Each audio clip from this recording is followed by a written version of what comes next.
Hello, and welcome to the Path of Most Persistence. This is a place where we hear and share tenacious stories of overcoming obstacles with our partners who dare to share a bit of their own personal paths. Krista Smith is the Director of Facilities Program Integration, Strategy and Capital Acquisition Investment at Sandia National Laboratories.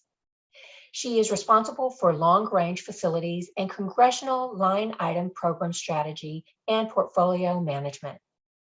Krista was previously the Director of Project and Product Management, a center she established to ensure Sandia's ongoing commitment to project management maturity across $3.9 billion annual portfolio.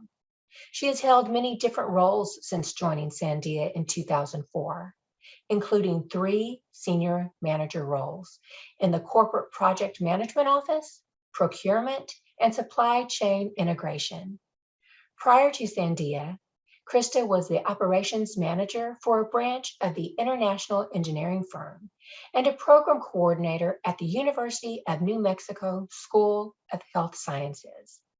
Krista holds an MBA in operations, a Bachelor of Science degree in economics, and is certified in project management and supply management.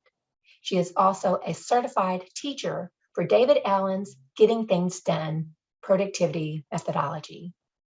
Krista, thank you so much for joining us today. Thank you. Glad to be here.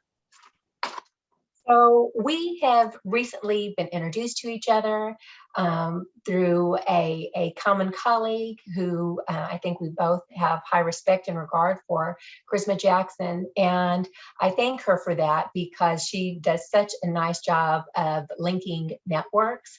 And I also want to acknowledge how much we appreciate you for being a contributor to the project we're currently working on, Profiles in Persisterhood.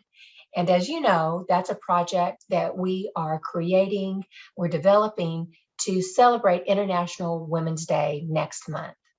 But I want to know from you, why? Why are you saying yes to these new projects, these new opportunities to support our endeavors when you have so much on your plate? You know, that's such a good question, and it's something that matters to me so much. The older I get and the longer that I am on my leadership journey, I really have discovered that it's important for me to feed myself by doing things that feel like they really matter. And if there's anything that I can do to help women and lift women up and leverage kind of some of the seats that I get to sit in to be able to open doors for women, then that makes me excited and it's worth making time for.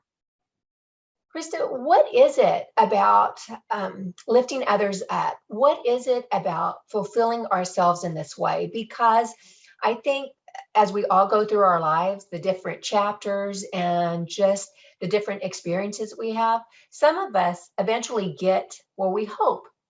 We aspire to get to where it seems you are now, about giving back, and not only giving back, but doing so in a way that you nourish yourself, but nourish others as well. You know, I've been doing a whole lot of thinking about this recently. So thank you for asking the question. And I kind of feel like at this point where I am in midlife, kind of long term into my career, but certainly nowhere near the end, I started really recognizing that I had succumbed to something that I call myself the myth of achievement. And early in my career and early in my life, it felt like it mattered to achieve. And there's a lot of external validation for that. And once I got to a certain place with achieving, and I use that word, you know, kind of because I feel like it's a cheat. I feel like it's a myth that it's going to fulfill you. But when I got to the place where I felt like I should have been fulfilled from achievement, I recognized that I wasn't. And there's always something else that you can achieve, and there's always somebody else that's achieving more, and it's a very empty promise. And there's a part of me that's even angry about it because I almost feel like I was sold a bill of goods or chose to believe in a bill of goods. And that feeling required me to look more inward and to seek deeper conversations with people about how to make the days matter. And what that eventually turned into for me was this secret, sometimes I call it secret, but I talk about it a lot actually, purpose in any leadership role that I go into now, to where I absolutely need to achieve the company's goals and need to help people perform better than hopefully they ever thought that they could. And then also it's to create a place of purpose and belonging. And that's my part of it. Because to me, if I can, for the people that report up through my leadership chain, if I can make their work a place of purpose and belonging, then in a little tiny way, maybe I've done something that actually really matters for people. And it's not the achievement. It's not the getting the letters or the title or anything like that. That's just so empty. And, you know, people will say that to you and you don't believe it until you get there and you're like, it's kind of not all that it's cut out to be. What really matters is finding those things for me that matter to me, that I feel really passionate about, that I can be pretty good at, and marrying those together to make something really matter. What you just said is so important, and it's a message that I think everyone would benefit from hearing. And as I hear you, I'm going to challenge you on a few things, only because I too relate to everything that you're saying. And perhaps it is because of, again, I'm not saying we're the same age, but maybe the same generation of sorts, that we've gotten to a certain stage in our lives, in our careers. Maybe it's because we're highly motivated or have been eager to achieve throughout our careers. But maybe as I'm listening, and I'm trying to, when I have these wonderful conversations with our guests, I try to listen with different ears, not only my own ears, but maybe someone with a younger perspective. And I wonder, someone listening to you, that just looking at your resume, seeing your background, just seeing you and thinking, yeah, that's easy for her to say because she's done all the things. Sure. Perhaps she's feeling that way because maybe she's had too much, it's been too easy for her. Maybe she's had too much success. Maybe life hasn't been hard enough for her to appreciate all that she has.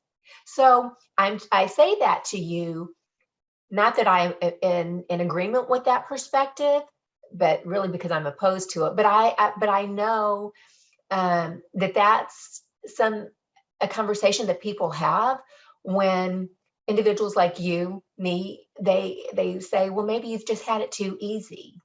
So what do you say to those younger individuals that may hear what you're saying and think, wait a minute, maybe it's just been too easy for her? Has it always been easy for you, Krista? I think that we all recognize our headwinds more easily than our tailwinds. Yeah. And I am going to be the first to acknowledge that there's a lot of areas where I've been lucky. Has it been, and where I've had an advantage where other people might not have. So absolutely, it's probably been easier for me than maybe it would have been for some people. Have I not worked hard? I think that I've also worked pretty darn hard.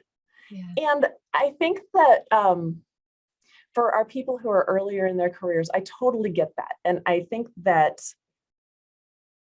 there is something to be said for the satisfaction of really working hard and striving and achieving what you really hoped to and setting a goal and doing that. There's a great value in that. And I'm not suggesting to folks not to do that. I guess my caution and what I'm learning is that that's not an end in and of itself.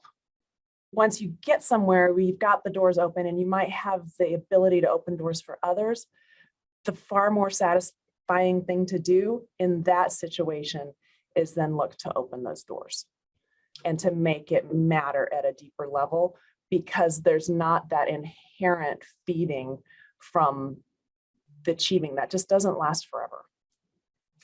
Thank you. And please know that I wasn't personally challenging you. Totally. I wanted to ask the questions for the audience because my counselor ears are listening to you, and you sound the most healthy, truly actualized person that I've come across lately. So this is wonderful.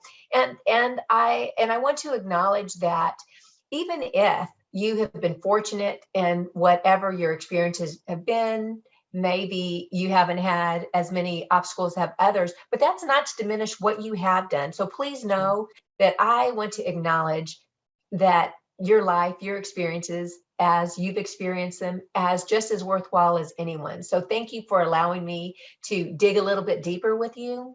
No, I'm glad you asked it, because I've thought the same thing when other people, people that I learn from kind of try to tell me that same thing. I remember being that person saying, yeah, it's easy for you to say.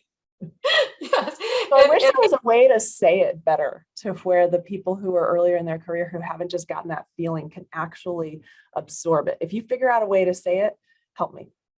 Well, and that's the beauty of this podcast, I think, at least from my perspective, and which motivates me, is that we have all these wonderful guests such as yourselves that have all these experiences, and everyone can learn from something like your experience, and that we're able to talk about it. And this is a safe place to talk about it, because I think that is one of the benefits of getting wiser in our years of experience, is that to truly continue the work that we did do, and that we hope to leave behind a legacy of something. It's much more than something on the wall. It's hopefully those seeds that we leave in other people. And I think that's the beauty, that's the freedom for which I'm most grateful for, to be able to do for others what may have been done for me. And if it wasn't done for me, perhaps that's what I had wished something was done for me. So thank you for doing that now. Well, I'm working on it. I know Certainly you not are. done with that either. Yeah. Well, I know you are. We're going to get to that. But for our audience, we're going to take a huge step back, okay? Because we dove right into the deep end and I love it. But just as people read about you, because when we release your interview, we're going to attach your bio and your CV and all the things so that people can find out more about you. But by your title and where you're located, where you work, can you just tell us a little bit about your position, and just tell us a little bit about what happens at Sandia National Laboratories? Sure. Okay. And that's a great question. I am newer in the role that I'm in. I've only been in this role for about 2.5 months. So I am on a really steep learning curve and deeply humbled by the complexity of everything that I'm learning. It's also really fun to have a new challenge and a whole set of new problems. Sometimes, any role that you get into, there's going to be problems and challenges. Sometimes it's just really fun to have new challenges. And one of the things that I'm trying to do differently this time, because I've had a whole lot of different roles within one company, and that's one of the cool things about Sandia, is that it can be really overwhelming and intimidating when you're on that steep learning curve. I'll get to what I do in a second, but this is the thing that I've been learning recently that I would love for other people to be able to maybe think about. And that's that when you're on that steep learning curve, for me, I can focus on one of two main things. And it's either the overwhelm and how scary it is not to know all the things that I need to know, or I can really enjoy the learning. And I am trying to be on the other side of that coin and just really enjoy the learning and be appreciative of the people that are willing to teach me and excited by the new set of challenges. And that's the more that I can keep my mind in that frame of reference, the more fun I'm having. Okay, but back to what I do and what Sandia does. So very briefly, Sandia designs and tests the non-nuclear components for our national nuclear weapons stockpile. That's our broad mission space. We modernize existing weapons systems, and then we maintain our current weapons stockpile. And then around that core mission, we do a whole lot of different things around maintaining capabilities and work outside of that for other agencies across the government, but it's all rooted in national security with that core nuclear weapons base. Specifically, my new role, and my title is, I've got to shorten it. I was thinking about that this weekend, and I think if I shortened my title, it would be Facilities and Infrastructure Transformation. So what we do is in 3 major buckets, I would say, and that is we work on the site-wide strategic long-range planning to allow Sandia to have the facilities and infrastructure that it needs in order to execute our mission. What that might entail, among a lot of little things, including how many seats we have for people and office space and sewage capacity and all of those different things.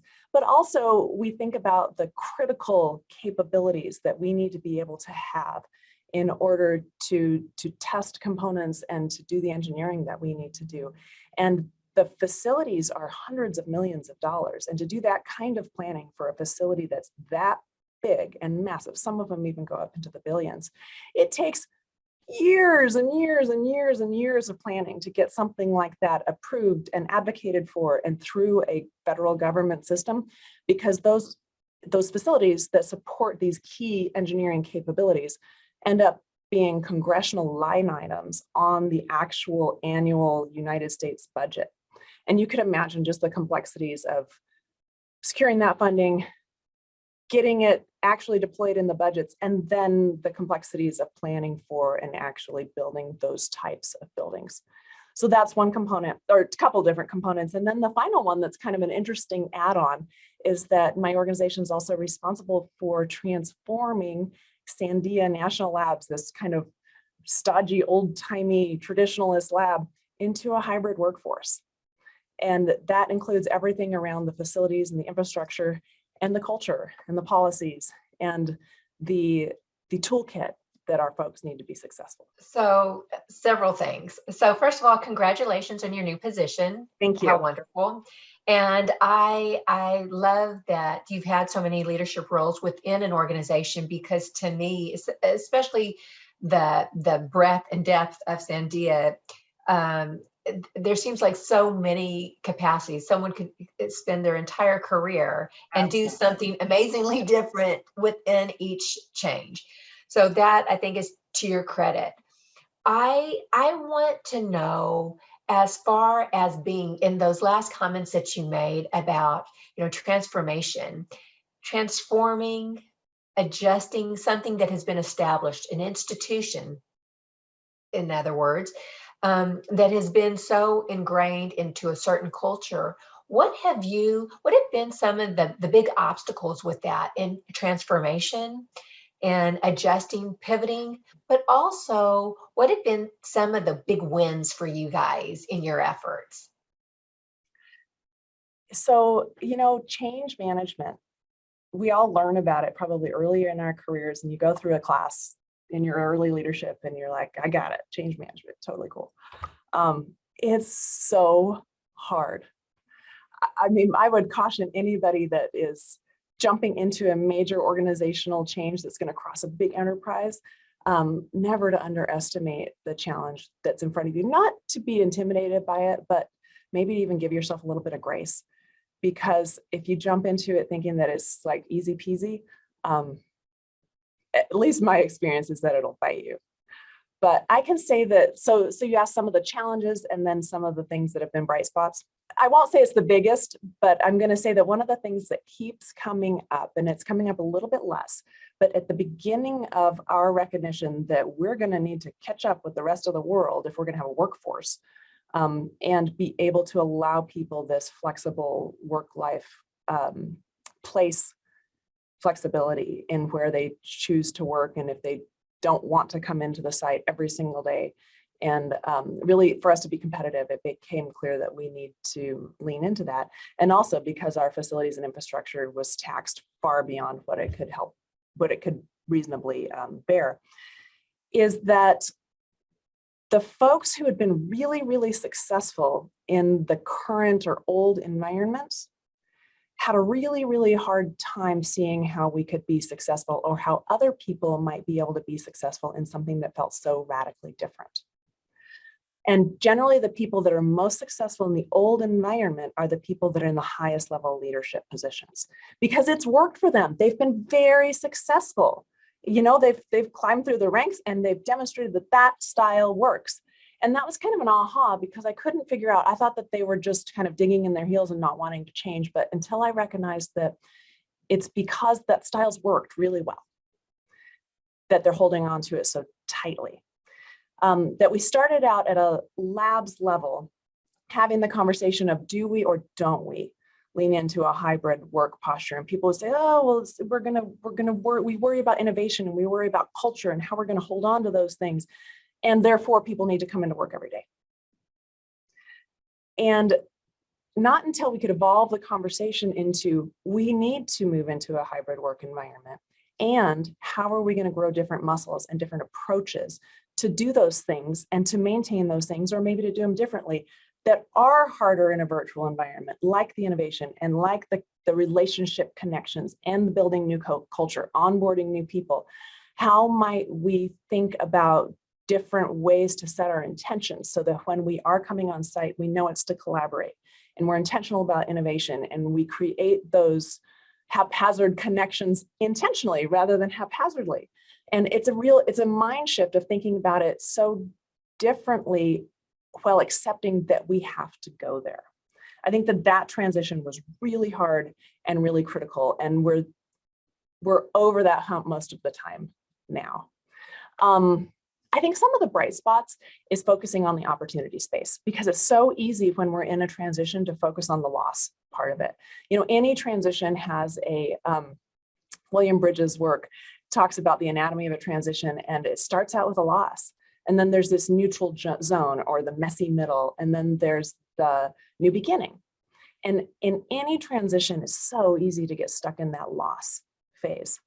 And what's been a bright spot for me specifically in our hybrid work, and we are not done, please don't think that we are done. We're never going to be actually done, but is when we can really look to that opportunity space.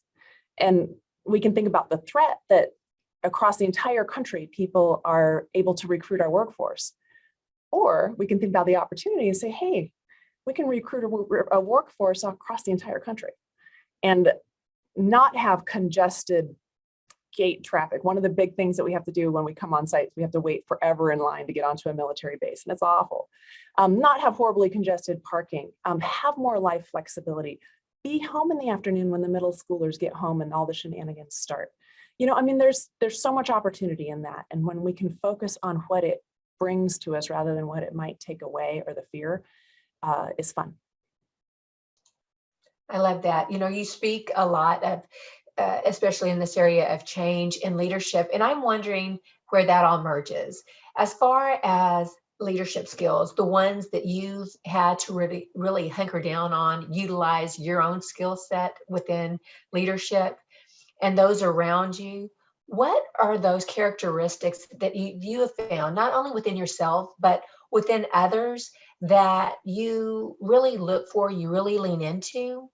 And as you do that, and as this is another, several part question answer, have you ever, did you come up with these characteristics, the ones that you find valuable, that you've had to lean into, that you look for on your own, or did you look to a mentor? Have you had your own mentor to help you come up with what you use, what you value?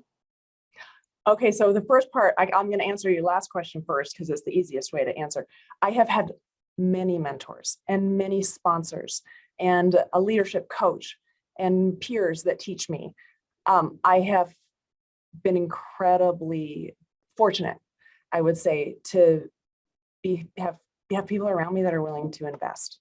And I really am part of that school that's like, we don't need one mentor, we need a whole lot of different mentors. And I call them even thinking partners, because not all of us are good at all of the things. And so I think it's so neat to have a collection, have a little village of who do I go to when I've got a problem around this thing, because so-and-so is so good at it. And who can I go to about this other thing? And then give back to people in the same fashion so that you're not always just taking. But absolutely, I have relied on a village my entire career. So I think that that's kind of the easier part of it. As far as leadership skills, that is a onion that keeps getting peeled back, and there are new ones that start to kind of appear depending on the situation, but there are a few that always rise to the top for me, and it's what I look for in folks as I'm looking to promote them to the next level of leadership. The first one is the ability to authentically self-reflect and be able to pivot and recognize, kind of read a room, see myself or see yourself behaving in that room, understand the impact of your behavior, and be willing to reflect on that, consider it carefully, and make adjustments if there are adjustments that would allow you to more authentically represent what you need to represent in that moment. And I chose those words really carefully because I think it's really important that we don't always adjust to all the feedback that we get or try to be inauthentically ourselves because we get weird signals in a room, but we have to be able to be willing to look at ourselves. I'm not sure if I've ever been successful in teaching somebody how to do that from zero. I can help somebody grow in that skill if they've already got it some, but if people aren't already in that phase, it's pretty hard to get them there. So I would definitely encourage people to think about that.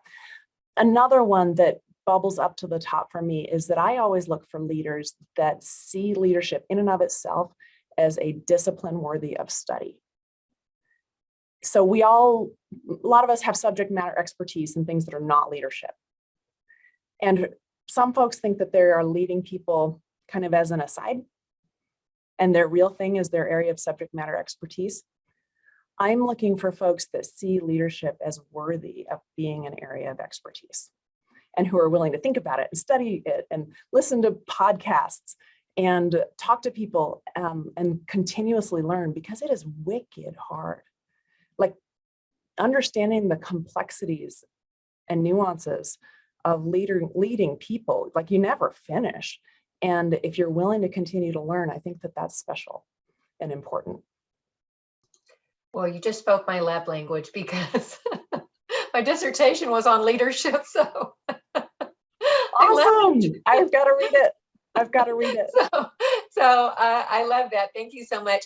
And it is challenging. And I think so many people that haven't really thought about it think leadership, what's the big deal? You just tell people what to do and you make them do it. It's not about that. That works for like 5 minutes. Yeah, and that's not true leadership. That might be a type of management style, perhaps, but that's not leadership. And the beauty of leadership, as I observed the beauty of it in other people, which made me so intrigued by it, it's that it's so fluid because it changes with it. That leadership style isn't just one set to me of skills that you use on everyone, because everyone's different. Every group, that combination, that chemistry that comes together, that's different. And I love how, you talked about being able to self-reflect, and you're right. And I want to bring that point back up, because you're right. I think it's very hard to help someone along with that if they haven't already begun the journey. But I think the thing about you, Krista, that I'm getting to learn about you as I do some investigative work that I've done, and we'll talk about that in a little bit too, but that the best way to explain it to someone, to demonstrate it, is to live it, right? Because I think when I think back about my younger self and in my younger years, not only as a professional, but just as a person, those traits that captivate you from someone else, I think it's those individuals that you really just start watching and you're listening and observing that, wow, that person, wait a minute. They're taking a moment. They're adjusting. They're not the same. And to me, that's when I started to become more aware of myself. It was because I was observing other people before I could start observing myself. Yeah. So thank you for being that fine example of that. And you may not feel that you're able to help people along in a direct way, but I think you are, because you're modeling that. And and to me, that's tremendous. Thank you. So with that, I'm thinking too of and I'm trying to pivot to capture all of the items that I want to cover. But when you look at the workforce that you're hoping to that Sandia is able to continue that conduit, I'm sure that they're constantly trying to reinforce and build, and us the same thing, because we're very interested in the workforce. Young people listening mid-levels, beginning levels, whatever level that they are in, what can we help them do? How can we better train them, so to speak? Because from where we are in developing programs and things like that, how can we better train? How can we better tie to facilities such as yourself, continue our work with higher ed, tying it to K-12? How can we better cultivate that workforce in those types of skills to make them more attractive to future employers, but also more hardy in what they do, more durable, adjustable, more nimble? Do you have Right. any suggestions for us? I mean, those are hard. That's the $64,000 question. Absolutely. I it's so interesting because I think that when you're a student, at least when I was a student, I was thinking, oh, I hope that somebody's willing to hire me. It's like, I've got to make sure I've got to, polish up my resume, and I hope that people are willing to hire me. And then now, on this side of my career, I just said, oh, I hope the students will want to work for us. Because our very existence depends on the talent that you all are developing. And I mean, I humbly, absolutely am reminded of that every day. And it's really tricky in our industry because there are so many bright, shiny objects that are competing with us that have a lot more sexy short-term value proposition.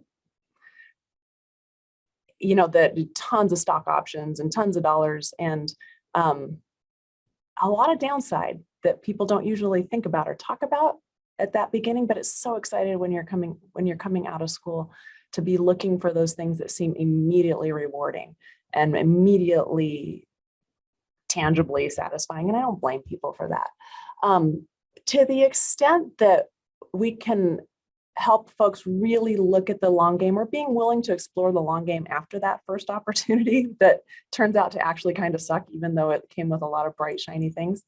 I think that this longer relationship with a company where you can do what I have done and move to a lot of different areas within, either within or outside of an umbrella of a professional kind of area of expertise can really keep you interested for a long career. And it's a lot less disruptive for your family if you don't have to move all over the country all the time. But I can say, as far as preparing folks, the things that most of our students, I mean, certainly in the technical areas, just the hard and fast technical areas, the folks need to be able to do the hard computer programming and the calculus and all the things. I would say that the skills around that would be really neat if folks came a little bit more ready would be the program and portfolio management perspective. And not only, and folks might not even work in those areas, but if there's an appreciation for the folks that are making the trade-offs from that seat of the portfolio management, I think that it might limit some of the frustration that folks feel when they want to come in and be really, really, really self-directed. And we want that too. And it's got to fit within whatever the program or the portfolio needs to achieve. So a better understanding of that portfolio or systems perspective, I think, is always really good. And you mentioned earlier on, I guess, having the shiny carrot, dangling in front of new graduates that are looking to get their job, and they have these tons of stock options and salary offers, and but that may not be the best fit for them, or it may not be the most long-term worthwhile to help actualize them. What are those characteristics to look for that company that long-term growth and happiness? What are some of the things that you try to exemplify whenever you're looking for candidates, and what are the things that students or new graduates should look for that sort of long-term actualization? Yeah, and I think that it is hard to know until you are actually in a company. I do think, though, I used to recruit folks at a few different colleges, and I got to go out, and it's so inspiring. It's so inspiring. You guys are so lucky to be students, and then to be able to connect with students every day, because it's our future. and to have that connection is neat. So I envy that. But when I used to get to go out and recruit on behalf of the program that I was in, I always really encourage people to think about what they were contributing their talents to. What is the ultimate thing that they're working to achieve, and what does that company stand for? And of course, I would emphasize that because that's where I think that Sandia has a leg up. Because we're here for national security and for thinking about how to organize the security of the world. And that can feel really, really meaningful. We do some energy and climate work, and we have our core mission and all the different things around that. Like, you can't not think that what you're doing matters. And I think that that's valuable. Another thing that I think is valuable, to the extent that you can figure it out, and again, I think it's really hard until you've lived within an environment, is you want a culture that matches what you feel comfortable with. You certainly want something that aligns with your own integrity. You want something that aligns with your own natural work pace, whether that's really fast or really slow. You want something that's going to allow you to have a life and that has some kind of a rhythm that you can live within and be a healthy, balanced person. And I think that it's important to look for a level of autonomy that you want to work within. Some people are really fine being really very directed, and some companies are very directive, and then other companies allow a lot more autonomy. And I know that that's something that's really important for people to create meaning.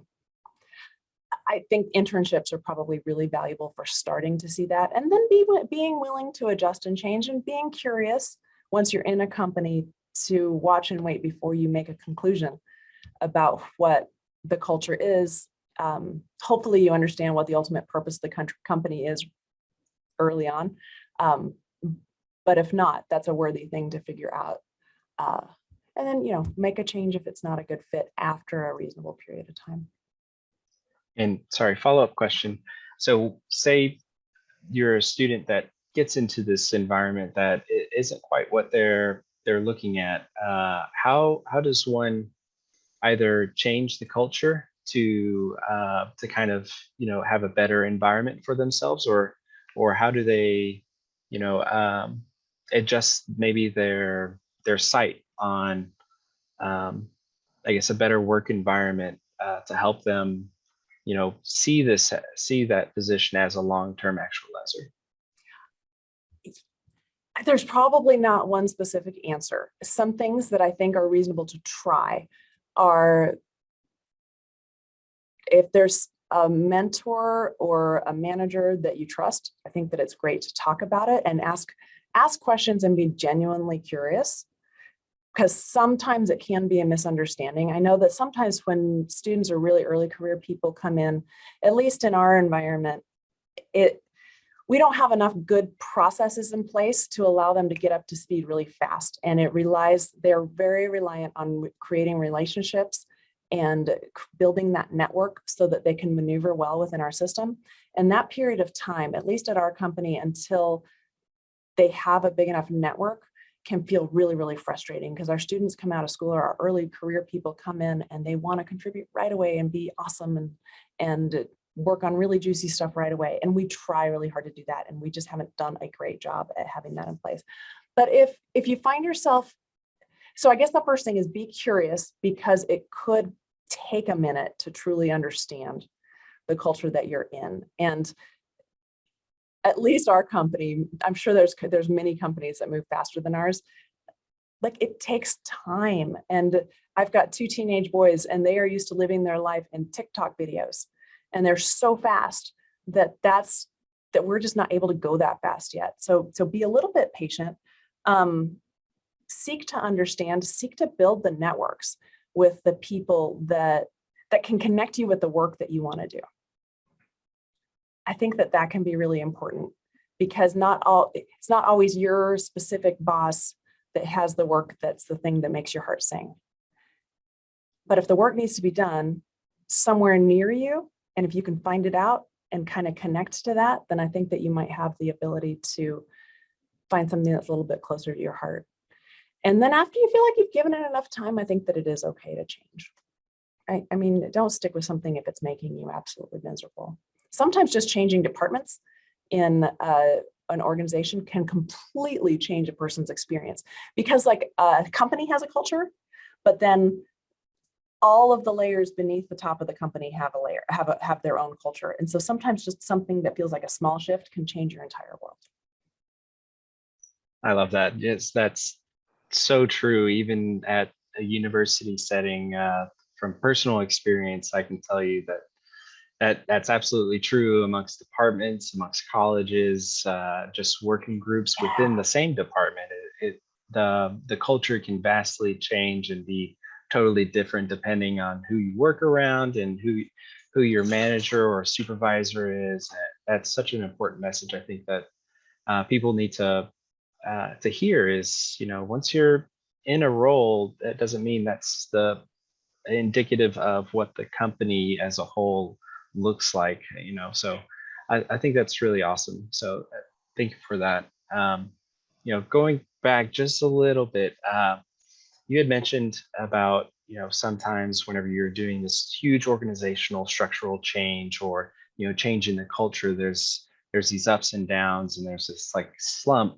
And so I wanted to ask you, whenever you were going through this, if you have gone through a slump, what were some of those times that were really hard? And what was it that helped you get through those times? And what kind of helped you persist? Yeah. Okay, so one of the things that was the most devastating back a few years ago when I was implementing a big organizational redesign, and people hate organizational redesigns because it affects their sense of belonging and it gets right to the core of, their people and our tribes and, kind of our tribal nature. One of the things that was just devastating to me is when I realized that my team that I was relying on to help implement it. So I was a level of leadership, and then the level right below me were telling me that they were buying in, and then they were turning around and not buying in. And it was devastating for a couple different reasons. It felt like a betrayal from them. It felt like they were betraying me. And it was devastating because I recognized I hadn't done the work that I needed to do to make sure that the key core leadership team right beneath me really understood and really bought in. And so it was a huge miss on my part. And I had to take accountability for that. I started out feeling very betrayed and angry, and then recognized, whose fault is it? Who's got two thumbs, right? Me. And so that was an incredible lesson that I learned, is that if your immediate leadership team can't say why you're making the change, doesn't actually completely support it and sell the value proposition, then you got work to do, because you're not going to go any further.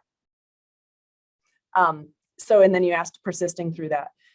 So I have a leadership coach who is a saint, and I am super grateful. And so there were lots and lots of tears with her. And then some dear friends who I was partnering with to lead the change, who ended up being my lifeline, where we would be able to have a safe space and we could just talk about, this is hard. And then there were also these incredible bright spots of the people at all levels in the organization. Every once in a while, there was somebody that's like, I get what you're trying to do. I'm totally on board. How can I help?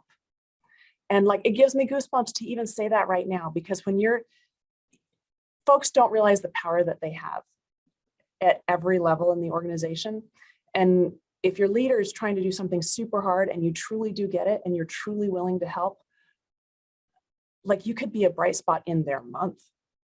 It is so valuable. And there were those people that showed up, and I'm so grateful. So grateful. I think that speaks a lot to your leadership style too, and your authentic leadership approach. So I think that's amazing that you had those individuals and that support system. I think it's really important to build your surroundings with people you trust and who will support you. So that's great. Thank you. Yeah, thank you. So Krista, trying to be very mindful of the time. I still have a few more items that I want to cover. And if you don't mind, I would like to just bring up the fact that you have a YouTube channel. I do. I haven't posted. I have not posted for a while, for a couple months. And so I've been slacking. But Well, yes, I do. I think you're pretty busy, so I totally get it. But I have totally been watching all of your videos. You're good. I've been doing my They're my novice.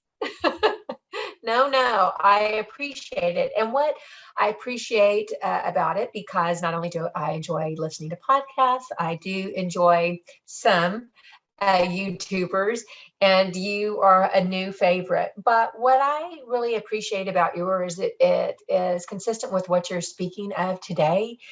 And I like that you're still that professional person, but you're speaking to our many layers. You're encouraging women to thrive and adjust in all the many facets of their lives. But I also appreciate how you're very analytical, and you have that perfect blend of professionalism, but also being approachable in the realities of day to day, being at home. And one key aspect is self-care, because sometimes we as women, the way some of us choose self-care can be minimized and sometimes used as a weapon against us. So if you would, can you share your opening with us and then talk about your channel a little bit and how you selected your topics, your subject? Okay, let's see. So I haven't done my opening for a minute, but hi, I'm Krista Smith. I am here to teach you what I've learned and am still learning as an executive, a beauty school wannabe, and a lifelong optimizer. Those are kind of the buckets that I put. Those are the things that I was going to say it along with you, but I didn't want to ruin it. How did you come up with that? How did you select? You know, when we were talking about at the beginning, where if you can figure, for me, I've been trying to look inward and figure out what I really care about and what I'm weirdly good at. And for a really long time, especially always being surrounded by scientists and engineers. My mom was a math teacher. My dad was a chemical nuclear engineer. Like what was important in my house was math, not makeup. And I think that I learned to deny that I thought that kind of stuff was fun. And this midlife phase that I'm in is a little bit of a reclaiming of that, saying, well, maybe it's not the most serious thing in the world, but I still like it. And I think that it's fun and that it's a neat creative outlet, because I would say all the time that I'm not creative and that, you know, I'm just analytical. And I think it's because I was taught that those were the things that mattered most. And I'm really enjoying exploring kind of a more rounded picture of myself. I as a woman and as a viewer, one of your viewers, thank you so much, because, you know, especially going through the Profiles in Persisterhood perspective and hearing these truly amazing women share their obstacles and how they've overcome. One of the things that has been something that has occurred in my life is just that the feelings of being minimized because you choose to focus on some of those areas in your life. And for me to hear another professional woman, a successful woman, talk about that part of her life is so validating. And I thank you, because I think for some of us that does matter. We do enjoy it. It's more than just how it's sometimes written off as being superficial. It's about self-care. It's about an expression of how you're feeling, how you want to feel, how you're forcing yourself to feel sometimes because you don't feel it. So you're putting on, to me, it's almost as we put on our clothes for the day. That's almost part of it, that I'm preparing myself to be in this mode. And I think it's important that those of us that choose and enjoy that part of our lives, that we do speak about it, because it takes away I think that stigma being minimized for it. And I appreciate you for that. And I Thank you. think That was exactly my hope. yes, it is. And I love that. And listening to again, so many of your videos, you're in your car, you're in your kitchen, you're in That's the your only bathroom. time I had to film. And that again is the beauty of it, because you are this real woman, this real professional woman that is juggling all the things. And I think for us, when we get to a certain stage of our lives and our careers, it's good that we speak about that, especially to younger ones, because my perspective is we can have it all, but maybe not all at once. Maybe it comes in different chapters. That's the way it's been for me, that I feel very I guess honored and humbled, but blessed that I've had it all, but it has come in waves, maybe not all at once. Right. So what, when I was thinking, and I'll just for a second, and I know we're at overtime.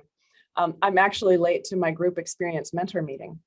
Oh, so I've got these fabulous people waiting for me, because I do my mentoring in a group, because that's all my calendar can handle. I'll apologize.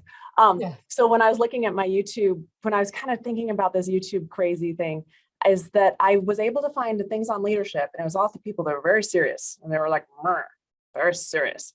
Even the women and the men, it's like, Murr. And then there were people on makeup, and they were like going out to a nightclub every night. And so I was like, there's got to be some way to maybe represent more integration here. Absolutely. And you do a beautiful job. Oh, thank you. And I don't want to keep you from your mentor group, but to wrap things up, I have one set of questions for you, but is there anything that you want to say to us, or maybe perhaps you had prepared to say, but we haven't given you the opportunity? One thing that I think is really neat about being a woman is that women come together to help each other in a way that I feel bad, because men don't do usually for each other. At least they don't do it overtly. So I think that we should leverage that superpower that we have. Love it. Love it. So with that being said, I want to close this conversation with a set of rapid fire phrases. I have not seen these, so okay. Oh dear. Okay. No, you have not. And I'm hoping none of our current or just recent guests have shared them. But here we go. There's no right or wrong answer, of course. You just finished the phrase. Okay, here we go. I believe in love. I trust experience. Nice. I love my boys. I fear. I still fear failure, as much as I try not to. I forgive myself. I want to live adventures. I believe in luck, hard work, or miracles. Yes. Period. Yep. Okay. And the last phrase, I persist because I care. Nice.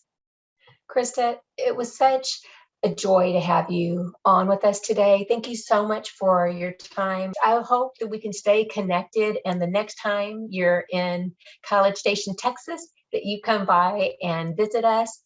But to all of our audience, I hope that you've had an opportunity to listen to this entire conversation and all of our other conversations on all of our new platforms. And for all of us, as much as we appreciate Krista, let's all be like Krista. Whenever we're feeling fearful or unsure, let's lean in and enjoy the learning. Thank you and have a great day. Thank you, guys.